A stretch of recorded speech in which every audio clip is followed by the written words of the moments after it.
दोस्तों, आज के एशिया महाद्वीप के इस वीडियो में हम जिक्र करेंगे आर्थिक भूगोल के बारे में। विश्व में हमारी आर्थिक भूगोल में की बात करते हैं तो जिसमें प्रमुख जो चीजें आती हैं उनमें हम बात करेंगे फसल के उत्पादक देश, स्थानांतरित कृषि, खनिज, नगर तथा उद्योग, पत्तन, कुछ अन्य महत्वपूर्ण चीजें। तो आइए दोस्तों देखते हैं एशिया महाद्वीप किस तरीके से विश्व में आर्थिक दृष्टि से अपना महत्वपूर्ण रोल अदा करता है। तो जिसमें हम बात करते हैं सबसे पहले फसलों की। तो फसलों में अगर हम देखें तो एशिया महाद्वीप का देश जो चीन एक महत्वपूर्ण रोल अदा करता है। उसके बाद बात आता है भारत की। भारत भी आर्थिक दृष्टि से या फसलों की दृष्टि से अपना महत्वपूर्ण योगदान करता है। यदि हम चीन को देखें तो चीन एशिया महाद्वीप का एक ऐसा देश है जो विश्व में फसलों के उत्पादन में काफी क्षेत्रों में अपना वर्चस्व बनाए हुए है। तो चीन किन किन फसलों के उत्पादन में प्रथम स्थान रखता है वह आते हैं चावल, गेहूं, चाय, रेशम, शहतूत, तंबाकू। इन चीजों में चीन प्रथम स्थान रखता है। चीन के साथ साथ अगर हम बगल में भारत को देखें तो भारत भी ठीक चीन के पीछे पीछे कुछ चीजों में अपना द्वितीय स्थान बनाए हुए, जैसे कि चावल उत्पादन में, गेहूं उत्पादन में तथा कपास उत्पादन में चीन के बाद अपना दूसरा स्थान बनाया हुआ है। अन्य चीजों की बात करते हैं तो अन्य चीजों में जैसे आता है चुकंदर। चुकंदर के उत्पादन में रूस का अग्रणी स्थान है। नारियल, नारियल उत्पादन में देश इंडोनेशिया प्रथम स्थान है। जबकि आगे हम बात करते हैं रबर, तो रबर उत्पादन में थाईलैंड का प्रथम स्थान। प्राकृतिक रबर की बात करते हैं तो थाईलैंड जो है सबसे अधिक रबर उत्पादन करने वाला देश है। रबर में इंडोनेशिया अपना दूसरा स्थान बनाए हुए है। यदि हम भारत को देखें कि भारत किन किन फसलों में अपना प्रथम स्थान रखता है तो आता केला, जूट, दूध, पशुधन में भारत प्रथम स्थान। कृषि में ही एक प्रमुख खेती होती है जिसको बोलते हैं संकर धान की खेती। संकर धान की खेती चीन में की जाती है। संकर धान चीन में संपूर्ण क्षेत्रफल के लगभग आधे से अधिक हिस्से पर संकर धान की खेती की जाती है। धान से ही रिलेटेड जो दूसरे प्रश्न आए हुए हैं, जैसे कि विश्व धान जीन बैंक कहाँ स्थित है। तो विश्व धान जीन बैंक की बात करेंगे तो वह फिलीपींस में स्थित है। फिलीपींस में विश्व धान जीन बैंक स्थित है। IRRI international rice research institute जो कि फिलीपींस में स्थित है, जिसकी स्थापना 1960 में हुई थी। यह इंस्टीट्यूट फिलीपींस के लास बनास शहर में स्थापित किया गया है। अन्य नामों में नाम आता है मोका कॉफी। मोका एक बहुत ही फेमस कॉफी है जिसका उत्पादन यमन नामक देश में होता है। मोका एक कॉफी है और मोका नामक एक बंदरगाह जो है जो यमन में है। इस कॉफी का निर्यात मोका नामक स्थान से होने के कारण इस कॉफी को मोका कॉफी के नाम से जाना जाता है। इसकी प्रसिद्धि उस बंदरगाह से हुई। उस बंदरगाह के नाम पर ही इस कॉफी का नाम पड़ा है मोका कॉफी, जो कि यमन में उत्पादित की जाती है। ऐसे भी प्रश्न आए हैं कि मोका कॉफी का संबंध किस देश से है, तो वह यमन से है। यह अरब प्रायद्वीप का एक देश है जिसमें मोका कॉफी का उत्पादन होता है। कृषि में आता है स्वर्णिम अर्धचंद्र। इन क्षेत्रों को स्वर्णिम अर्धचंद्र के नाम से जाना जाता है। ये क्षेत्र स्वर्णिम अर्धचंद्र के अंतर्गत उन देशों के नाम लिए जाते हैं जो अफीम उत्पादन में स्थान रखते हैं। स्वर्णिम अर्धचंद्र अफीम उत्पादक एक क्षेत्र है के नाम से जानते हैं, जिसके अंतर्गत आने वाले जो देश हैं अफगानिस्तान, पाकिस्तान और ईरान। इन तीनों देशों में अफीम का उत्पादन किया जाता है, जिसके कारण इस क्षेत्र को स्वर्णिम अर्धचंद्र के नाम से संबोधित किया। तो कई बार ऐसे प्रश्न आए कि स्वर्णिम अर्धचंद्र का संबंध किस प्रकार की कृषि से है, तो अफीम के उत्पादन से यह संबंधित है। स्वर्णिम अर्धचंद्र मध्य एशिया के अफीम उत्पादक देश हैं, जिसमें मुख्य रूप से 3 देश आते हैं, अफगानिस्तान, ईरान और पाकिस्तान। आगे देखते हैं स्वर्णिम त्रिकोण। स्वर्णिम त्रिकोण इन क्षेत्रों को कहते हैं। स्वर्णिम त्रिकोण का भी संबंध अफीम उत्पादक देशों से है। यह क्षेत्र दक्षिण पूर्व एशियाई देशों में जो अफीम का उत्पादन होता है, तो इन क्षेत्रों को हम स्वर्णिम त्रिकोण के नाम से जानते हैं। तो हम देख सकते हैं कि स्वर्णिम त्रिकोण के अंतर्गत आने वाले जो देश होंगे, वियतनाम, कंबोडिया, थाईलैंड और लाओस, ये जो देश हैं ये स्वर्णिम त्रिकोण के नाम से जाने जाते हैं। स्वर्णिम त्रिकोण का संबंध भी अफीम उत्पादक देश से है या अफीम उत्पादक क्षेत्र से है। इस क्षेत्र को स्वर्णिम त्रिकोण के नाम से संबोधित किया जाता है, जो कि अफीम उत्पादक क्षेत्र है। कृषि में ही नाम आता है स्थानांतरित कृषि, जिसको हम शिफ्टिंग कल्टीवेशन कहते हैं। स्थानांतरित कृषि एक प्रकार की ऐसी कृषि है जो कि आदिवासियों के द्वारा की जाती है, जो मुख्य रूप से जंगलों से संबंधित है। आदिवासी लोग जंगलों को काट करके या उसे जला करके कुछ क्षेत्रों में कृषि करना शुरू कर देते हैं। 1 साल, 2 साल, 3 साल कृषि करने के बाद उस क्षेत्र की उर्वरा शक्ति चली जाती है। इसके बाद वह पुनः उसकी उर्वरा शक्ति बढ़ाने के बजाय उस खेत को ही छोड़ देते हैं और दूसरे स्थानों पर चले जाते हैं और जंगल को काट कर या जलाकर फिर साफ सुथरा करके फिर वहां की खेती करने लगते हैं। इस प्रकार से उनको कृषि के कारण शिफ्टिंग होती है। तो इस तरीके की कृषि को शिफ्टिंग कल्टीवेशन कहते हैं। मतलब पहले स्थान को छोड़ना और दूसरे स्थान पर जाकर कृषि करने लगना।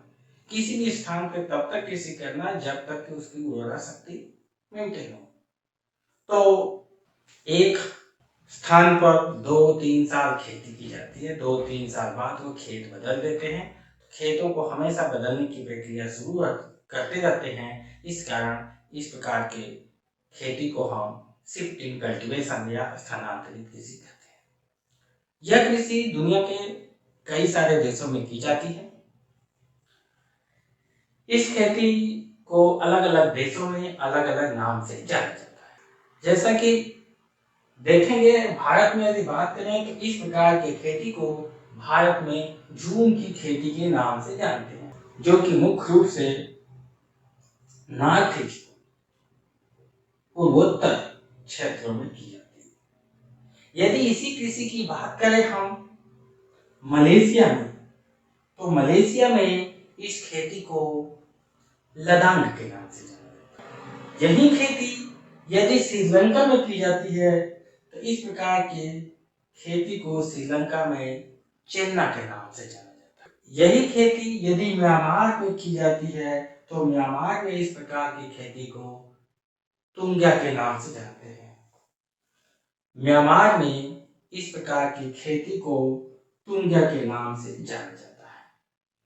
यही खेती यदि फिलीपींस में की जाती है तो इस प्रकार की खेती को फिलीपींस में चौगन के नाम से तो एशिया महाद्वीप के विभिन्न क्षेत्रों में स्थानांतरित कृषि की जाती है, जो कि अलग अलग क्षेत्रों या अलग अलग देशों में अलग अलग नाम से जानी जाती है। आगे देखते हैं खनिजों के बारे में। यदि हम खनिजों की बात करते हैं तो एशिया महाद्वीप में चीन एक ऐसा देश है जो खनिज उत्पादन में विश्व में काफी कुछ खनिजों के उत्पादन में प्रथम स्थान रखता है।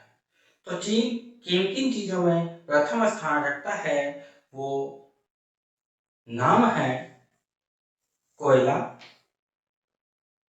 एल्युमिनियम, लौह अयस्क, सीसा, जस्ता, मैग्नीज, टीन, टंगस्टन, सीमेंट, सोना, ग्रेफाइट, जिप्सम और चीन इन सभी खनिजों में अपना संपूर्ण वर्चस्व बनाया। हम ये कह सकते हैं कि इन खनिजों के उत्पादन में चीन अग्रणीय देश है।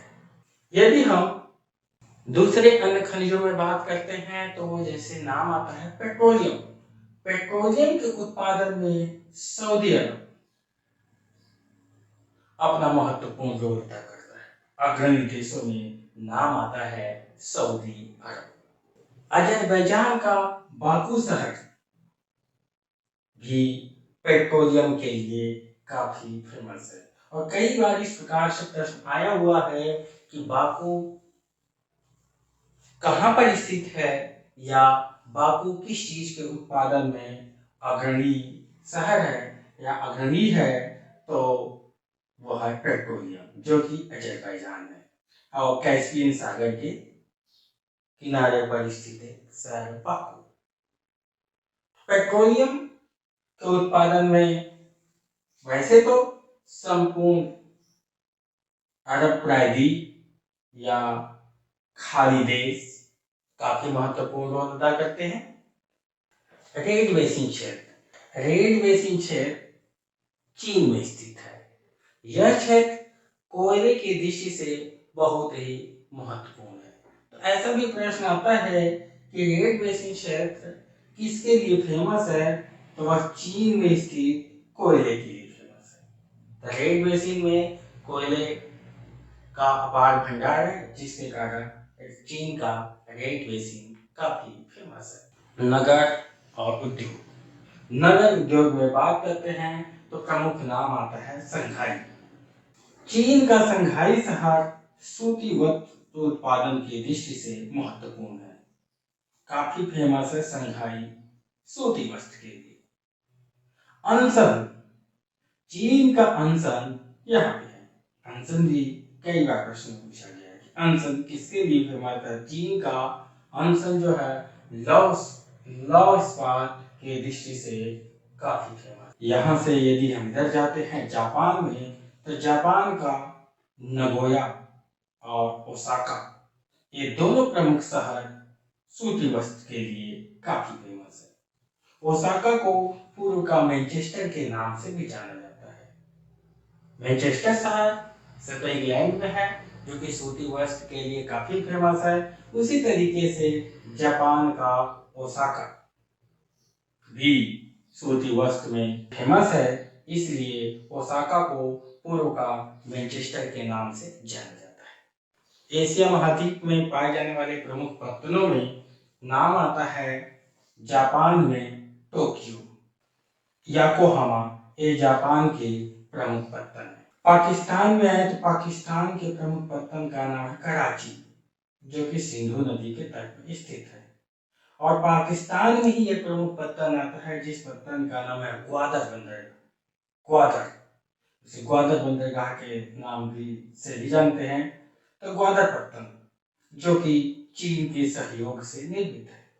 वहीं इधर आ जाते हैं तो यहाँ पे जो है ईरान में एक प्रमुख पत्तन बना हुआ है जिसका नाम है चबाहर बंदरगाह। चबाहर बंदरगाह, ये चबाहर पत्तन जो कि भारत के सहयोग से बनाया गया। तो इस तरीके से यहाँ की ये दो प्रमुख बंदरगाह काफी फेमस है। एक तो ग्वादर बंदरगाह जो पाकिस्तान में है और चबाहर बंदरगाह जो कि ईरान में है। ग्वादर बंदरगाह चीन के सहयोग से बना है, जबकि ईरान का चबाहर बंदरगाह भारत के सहयोग से बनाया गया है। चीन में जो बंदरगाह है उस बंदरगाह का नाम है संघाई। चीन का संघाई बंदरगाह काफी फेमस है, जिसको हम देख सकते हैं कि पूर्व चीन सागर में स्थित है। यह बंदरगाह विश्व का व्यस्ततम बंदरगाह है। एशिया महाद्वीप में पाई जाने वाली सबसे अधिक जो पॉपुलेशन है वो मंगोल प्रजाति की है, जो कि इन क्षेत्रों में पाई जाती है। मंगोल प्रजाति चीनी नस्ल की है। एशिया महाद्वीप में हम बात करते हैं सबसे शुष्क स्थान की, तो शुष्क स्थान में नाम आता है यमन। शुष्क स्थान में एशिया महाद्वीप का सबसे शुष्क स्थान यमन में अदन है। अदन एशिया महाद्वीप का सबसे शुष्क स्थान है जो कि यमन में स्थित है।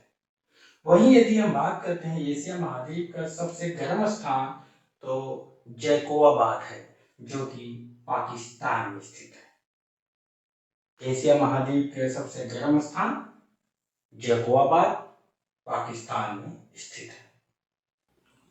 इसी में आगे है पीस पाइपलाइन।